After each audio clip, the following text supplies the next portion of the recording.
مذہبی افتراق پیدا کرنا، سیاسی عدم استحکام پیدا کرنا اور معاشی طور پہ مسلمانوں کو تباہ کرنا اور اخلاقی طور پہ مسلمانوں میں بگاڑ پیدا کرنا، یہ 4 ہدف ہیں ان کے، اور وہ 4 ہدف انہوں نے حاصل کر لیے ہیں۔ زیادہ تر قدرتی وسائل اللہ نے مسلمانوں کو عطا کیے، وہ زرعی وسائل ہوں یا معدنی وسائل ہوں، آبی وسائل ہوں یا دیگر وسائل، لیکن یہ بیچارے ان وسائل کے ہوتے ہوئے دنیا کے دستے نگر ہیں۔ دوسرا، اللہ نے ان کو جمعیت اور قوت جو عطا کی ہے، لیکن 73 گروہوں میں بانٹ کر کے ان کو کس طرح سے ایک دوسرے کے ساتھ مخالف کھڑا کر دیا گیا ہے۔ اور تیسرا، سیاسی طور پہ شورشیں، یہ آپ دیکھ لیں ساری اسلامی ممالک کے اندر ہیں، پوری دنیا کا مطالعہ کر لیں، 1 انچ بھی جگہ ایسی نہیں ہے جہاں آتش و آہن برس رہا ہو اور وہ کفار کی سرزمین ہو۔ ساری لڑائیاں مسلمانوں کے دیس میں لڑی جا رہی ہیں۔ اب یہ مسئلہ ہوا ہے یوکرائن کا، اور آپ دیکھنا کہ بہت جلدی یہ حل کر لیا جائے گا۔ کشمیر ہے 70 سال سے لٹک رہا ہے، فلسطین کا مسئلہ حل ہونے کا نام ہی نہیں لیتا۔ مشرقی تیمور چٹکیوں میں حل ہوا کہ نہیں ہوا؟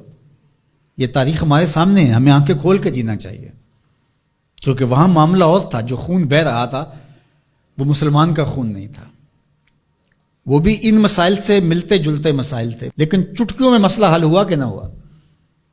تو کیا کشمیر نہیں ہو سکتا؟ فلسطین کا مسئلہ حل نہیں ہو سکتا؟ اب عدم استحکام ہے، جتنے بھی ممالک ہیں وہ ایک اچھے انداز سے چل رہے ہیں، جو عدم استحکام ہے وہ ہمارے اسلامی ممالک کے اندر ہے۔ خانہ جنگیاں جتنی بھی دیکھ لیجئے وہ یہاں ہمارے ممالک کے اندر شروع کروائی جاتی ہیں، تو ہم اپنے نبی علیہ السلام کی تعلیمات کو فراموش کر گئے اور ہم اٹھنے ہی نہیں پا رہے، اور ہماری بڑی بڑی سلطنتیں جو ہیں، وہ اندلس کی سلطنت دیکھ لیجئے کس طرح تباہ و برباد کر دی گئی، سقوط بغداد ہوا، اسی طرح خلافت عثمانیہ کا سقوط ہے، سقوط دہلی ہوا، اور ہماری اس ریجن کے اندر دیکھ لیجئے یہ ایک سقوط کابل ہے، اسی طرح سقوط ڈھاکہ ہے۔ تو یہ سارے سقوط ہمارے ساتھ ہی کیوں ہیں؟ اس لیے کہ جب ہم اپنے نبی کے دامن کو چھوڑ دیں گے تو یہ رسوائیاں ہمارا مقدر ہوں گے۔ ہمیں ہمارے نصابوں میں یہ پڑھایا ہی نہیں گیا کہ جس طرح نماز تمہارے اوپر فرض ہے، باقی امور تمہارے اوپر فرض ہیں، امت سازی کا عمل بھی تمہارے اوپر فرض ہے۔ جس طرح حضور علیہ الصلوۃ والسلام کا نام عقیدت سے لیا جانا اور آقا کریم علیہ الصلوۃ والسلام کی محبت تمہارے اوپر فرض ہے، اور محبت کے تقاضے تمہارے اوپر لازم ہیں، تمہارے اوپر یہ بھی اسی طرح لازم ہے۔ تو اس وقت ہمارے ساتھ جو کچھ ہو رہا ہے اور جس سمت ہم سفر کر رہے ہیں اور جس طرف ہم جا رہے ہیں، تو اس وقت سب سے زیادہ ذمہ داری علماء کی ہے اس بات میں، باقی حکمرانوں کی ہے کہ وہ معاشی بحرانوں میں حکمران قوموں کو مبتلا نہ دے، چونکہ قوم جب معاشی بحران میں مبتلا ہو جاتی ہے تو پھر اس کے نظریے پیچھے چلے جاتے ہیں۔ دور موجود میں کہتے ہیں اس دور کا ایٹم بم معاش ہے، جو قوم معیشت کی تباہی کے دانے پہ آ جاتی ہے اس سے پھر جو مرضی آپ منوا لیں، اور آپ جانتے ہیں مسلم حکومتیں کیا کچھ نہیں مان لیتی ہیں، اور یہ حکمرانوں کی ذمہ داری تھی کہ وہ، لیکن ان کے پیٹ ہی نہیں بھرتے، ملک کو اس بے دردی سے لوٹا نہیں، نوچا ہے انہوں نے، لیکن ابھی تک ان کے پیٹ ہی نہیں بھرے اور نہ مستقبل میں کوئی بھرتے ہوئے دکھائی دیتے ہیں۔ تو یہ ایک دردناک صورتحال ہے۔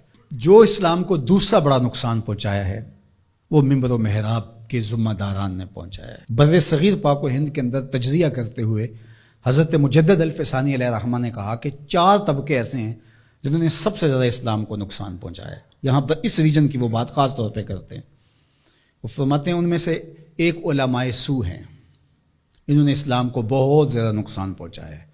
دوسرا صوفیاء خام ہیں، جو دین کے فہم سے ناآشنا صوفی ہیں، انہوں نے اسلام کو بہت نقصان پہنچایا ہے، چونکہ لوگوں کی وابستگی ہے ان کے ساتھ اور ان کے پاس کوئی منصوبہ ہی نہیں ہے۔ عرس پہ آ جاؤ، نذرانے دے دو اور اللہ اللہ کرو اور چلے جاؤ، ان کے پاس کوئی نظام شریعت تو ان کے پاس ہے ہی نہیں ہے، تو آنے والوں کو کیا دیں گے؟ یہ کچھ بھی نہیں دیں گے۔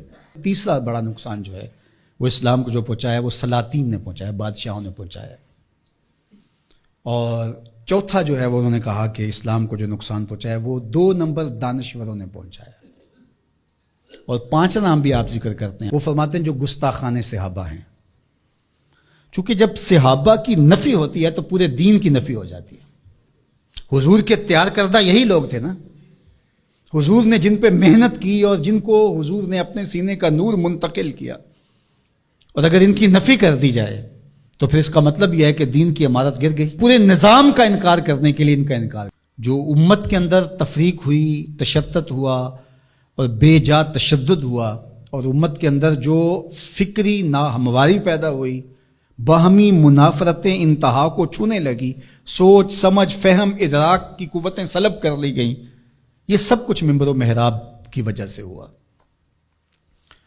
اور اس میں علماء حق یا علماء ربانی یا علماء راسخین جس کو قرآن نے کہا ہے وہ نہیں شامل، لیکن علماء سو جو ہیں سب سے زیادہ مسلمانوں کو اگر نقصان پہنچایا ہے علماء سو نے پہنچا. اللہ ہمیں امت واحدہ کے نور سے مالا مال فرما، ایسی امت واحدہ جو تیرے محبوب کی سچی غلامی کا حق ادا کرنا جانتی ہو، ایسی امت واحدہ جو صحابہ کے در کی دہلیز کی نوکر ہو، جن کے رگ و ریشہ میں اہل بیت کا پیار محو نفوذ ہو، جو اولیاء امت کے طریق پہ گامزن ہو.